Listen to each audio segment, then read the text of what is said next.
Oi, pessoal!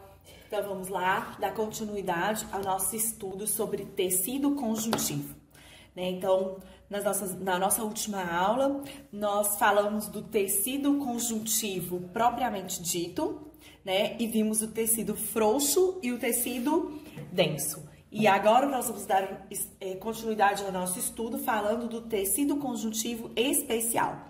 E nessa aula nós vamos falar do adiposo e do cartilaginoso. Então, vamos lá.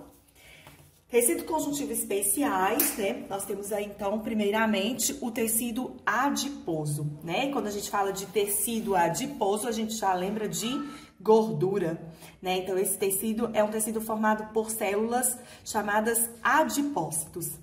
Embora as células adiposas, né, elas possam ocorrer isoladamente no nosso organismo, né, ou também em pequenos grupinhos, na verdade, a maioria delas se encontra bem juntinhas, formando aí, então, camadas desse tecido, do tecido adiposo, espalhadas aí pelo nosso corpo.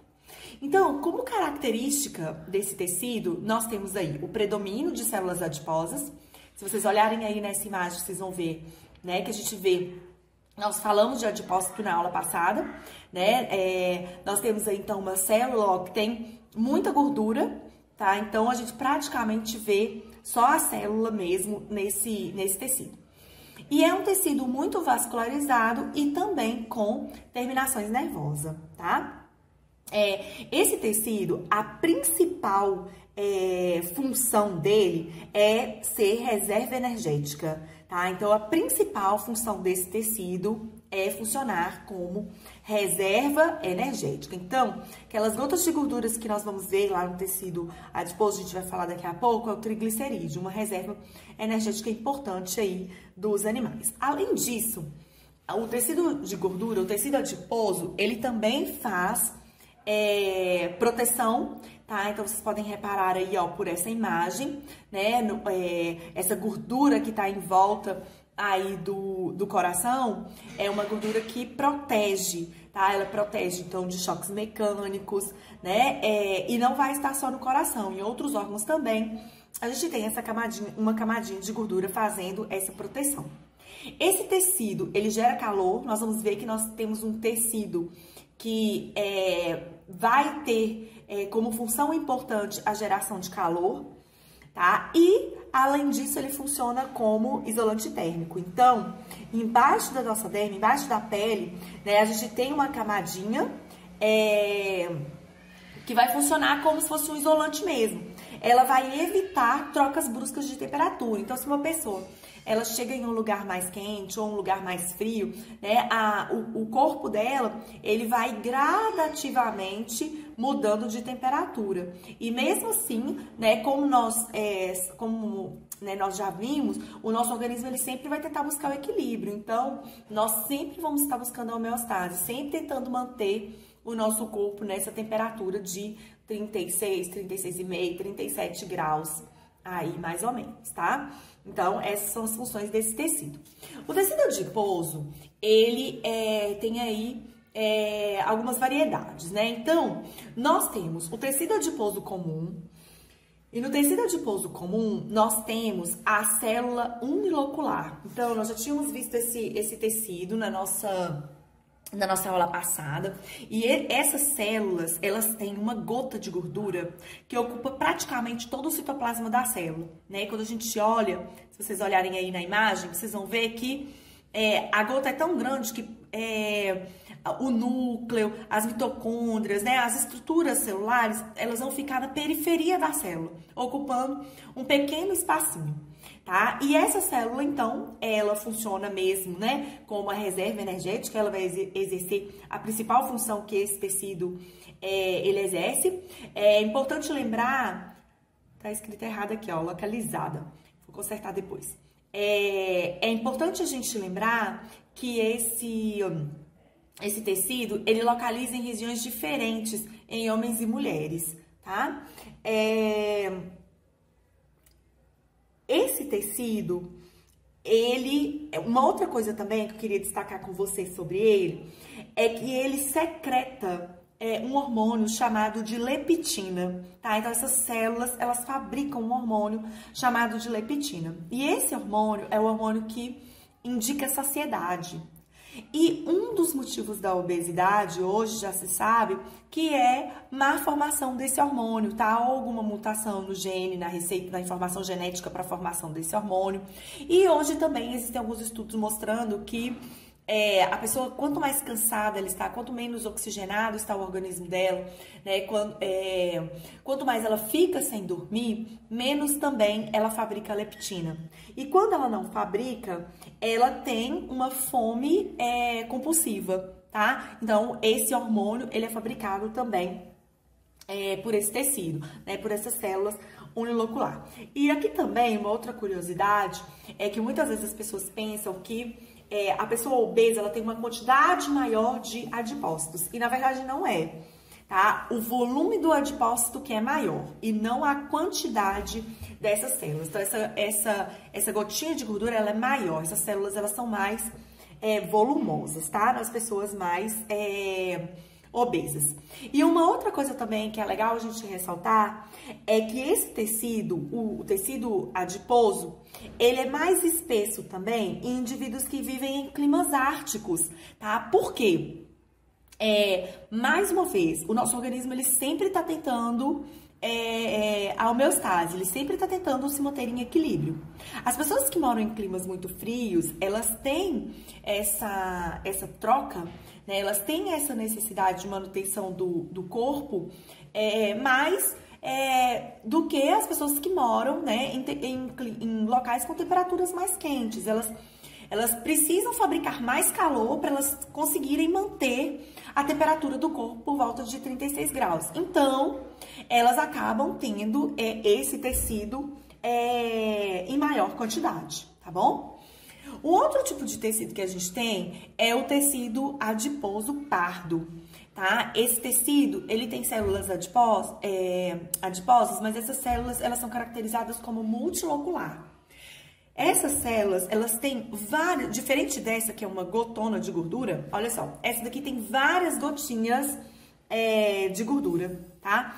Esse tecido, ele é chamado de tecido marrom, tá? E essa cor, ele é um marrom meio avermelhado. E essa cor é porque esse tecido, ele é mais vascularizado e, além disso, as mitocôndrias dessas células, elas vão estar em maior quantidade, tá? E devido ao citocromo, que é uma moléculazinha avermelhada, essas células, então, elas vão ficar com essa cor meio amarronzada, avermelhada, tá? E por que elas têm muita mitocôndria? Porque elas exercem um papel muito importante, que é gerar calor. Tá? Então, elas têm mitocôndrias adaptadas para essa geração de calor. Por isso que, nos mamíferos que hibernam, essas células, elas aparecem em maior quantidade pelo fato delas terem esse papel importante. No homem, no indivíduo adulto, essa célula, ela é extremamente reduzida. A gente tem, nos recém-nascidos, uma grande quantidade dessa célula espalhada pelo corpo, tá? Porque o recém-nascido, ele sai do corpo da mamãe e o organismo dele, ele vai ter que fazer a manutenção dessa temperatura, mas tudo ainda é muito novo para ele. Então, por isso que ele tem uma grande quantidade dessa célula, da célula multilocular. E à medida que o indivíduo vai crescendo, vai desenvolvendo mais suas atividades metabólicas, essas células não aumentam, né? Muito pelo contrário.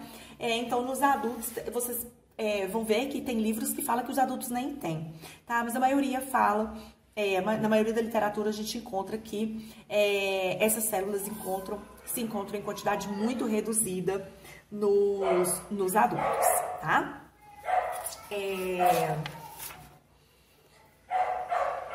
Falei, né, do importante papel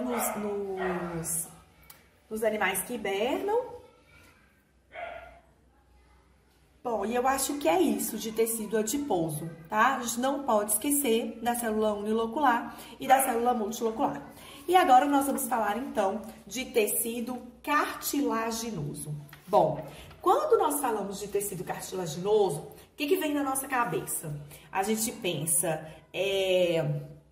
em orelha, né? A gente pensa na pontinha do nariz, nos septos. E agora a gente vai ver que o tecido cartilaginoso, ele está em vários outros lugares no nosso organismo, né? Então, esse tecido, ele vai ser formado pelos condrócitos, a gente vai falar desses condrócitos daqui a pouco, e por uma extensa matriz extracelular, rica em condrina, a gente vai falar, e por fibras colágenas sintetizadas pelos condroblastos. Então, daqui a pouquinho eu vou explicar isso para vocês. O tecido cartilaginoso, ele é avascular e aneural. Isso daqui é legal a gente marcar. Nós vimos que o tecido adiposo, ele era vascularizado e neural. Já o cartilaginoso, ele é avascular e aneural. Não tem capilares sanguíneos e não tem terminações nervosas também. Mas aqui, a gente precisa observar uma coisinha. Olha só, vamos entender o tecido cartilaginoso. A gente tem no tecido cartilaginoso uma camadinha. O tecido ele é envolvido por uma camadinha chamada pericôndrio. Essa camada, o pericôndrio, né, tem muitas fibras, muitas células e é uma camada vascularizada. Então é por isso que quando a gente fura a orelha, a gente sente dor, né? Quando a gente machuca o nariz, a gente sente dor. Por quê? Antes da gente ter a cartilagem, né, a gente tem essa camada de pericôndrio envolvendo a cartilagem. E o pericôndrio, sim, tem muitas terminações nervosas e muitos vasos sanguíneos, tá? Então, por isso que sangra, né? Por isso que a gente sente uma dorzinha. Abaixo do pericôndrio, então, a gente tem os condroblastos, tá? Os condroblastos são células características desse tipo de tecido e são células que vão secretar, então, a matriz, a condrina, tá? Então, elas vão fazendo a secreção dessa condrina e, no início, essa condrina, ela é bem líquida, ela é bem macia, bem viscosazinha, tá? À medida que o tempo vai passando, né, o fibroblasto também vai secretando várias fibras colágenas, algumas situações, fibras elásticas também, tá? E aí, essa condrina, ela vai se solidificando, tá? Ela vai solidificando e à medida que ela vai enrijecendo, ela vai envolvendo esses condroblastos, ó. E como ela vai ficando mais grossa, esses condroblastos, eles passam a ser chamados de condrócitos e eles diminuem a atividade deles, porque eles vão estar envolvidos por uma matriz que é mais rígida, tá? Então, vamos recapitular aqui um pouquinho, ó. A gente tem o pericôndrio, né? No pericôndrio a gente tem terminações nervosas e capilares sanguíneos, tá? Mas logo abaixo a gente tem, então, as células que vão dar origem ao tecido cartilaginoso, que são os condroblastos. Os condroblastos vão secretando a condrina, que quando estão sendo secretadas são mais líquidazinhas, né? E depois elas vão, então, se solidificando, tá? Vão juntando com fibras e vão ficando, então, mais rígidas. E como essa matriz vai ficando mais rígida, essas células que já secretaram muita condrina, o que acontece com elas? Elas vão ficando dentro dessas lacunas, né? Elas vão ficando envolvidas por essa condrina mais rígida e elas acabam diminuindo a atividade delas com o tempo. E elas passam a ser chamadas, então, de condrócitos, tá? Bom, quais são as funções do tecido cartilaginoso? Então, ele tem função de sustentação, né? A gente pode perceber isso na nossa traqueia, né? Os anéis de cartilagem lá da traqueia, nos brônquios também, né? Então, eles têm anéis de cartilagem para não fechar. A gente tem as cartilagens exercendo função de proteção. Então, a gente tem cartilagem entre os ossos, né? Quando a gente come uma coxinha da galinha, a gente percebe aquela porçãozinha bem lisinha que a gente tem na ponta do osso, né? Um tipo de cartilagem bem rígida, para que quando um osso vai movimentando, ele vai encostando no outro, para que o atrito não vá desgastando esse osso. Então, a cartilagem tá lá, fazendo essa função de proteção. Nas nossas costelas também, a gente tem cartilagens rígidas também, que dão, né, uma certa movimentação, uma certa flexibilidade às costelas. A gente tem também nas nossas vértebras, tá? A gente tem discos intervertebrais que ficam, então, entre as nossas vértebras, tá? Para evitar desgaste também, né, na nossa movimentação. As cartilagens, elas podem aparecer de 3 tipos. A gente tem a cartilagem hialina, tá? Que é uma cartilagem que possui, hialina de transparente, tá? Quando a gente fala de cartilagem hialina, nós estamos falando então de uma cartilagem mais transparente, uma cartilagem mais fina, tá? Ela possui uma contração moderada de fibras colágenas, sendo mais comum, ela é a mais comum estrutura de cartilagem encontrada em todo o corpo, tá? Então a gente tem no septo nasal, nos revestimentos da traqueia. A gente tem a elástica, tá? Que é uma cartilagem, então, rica em fibra elástica, tá? E é lógico que tem também as fibras colágenas, mas ela tem uma quantidade de fibra elástica bem considerável, por isso que ela é chamada de cartilagem elástica. Ela é encontrada no nosso epiglote e na orelha também. E a gente tem a fibrosa. A fibrosa, ela possui uma grande quantidade de fibras colágenas, então é uma cartilagem mais rígida, ocupando quase que a totalidade dos espaços intercelulares, tá? Ela é encontrada principalmente entre as vértebras, que são os discos intervertebrais que eu falei pra vocês, vocês podem observar aí na imagem, né? São discos, então, que vão fazer a proteção das nossas vértebras para que não haja desgaste e que permita, né, uma melhor movimentação do nosso corpo, né? Também. Bom, galerinha, nós vamos continuar a nossa aula sobre tecido conjuntivos especiais, mas hoje a gente vai parar por aqui. E eu queria deixar um recadinho para vocês, né? Que se você acreditar, tudo se torna mais fácil de alcançar. E isso não pode ser esquecido por vocês, principalmente nesse tempo. Não deixem esse tempo passar. Aproveitem o tempo que vocês estão em casa, tranquilos, né? Sem precisar se deslocar para a escola ou para outros lugares, né? A gente precisa desse isolamento social agora, né? Essa é a nossa forma de contribuir para que essa pandemia passe rápido, mas nós podemos também aproveitar muito esse tempo para alcançarmos aí os nossos objetivos. Então, tracem bem os sonhos de vocês, estudem bastante, se dediquem bastante e aproveitem esse tempo que estamos vivendo. Beijo no coração e até a nossa próxima aula.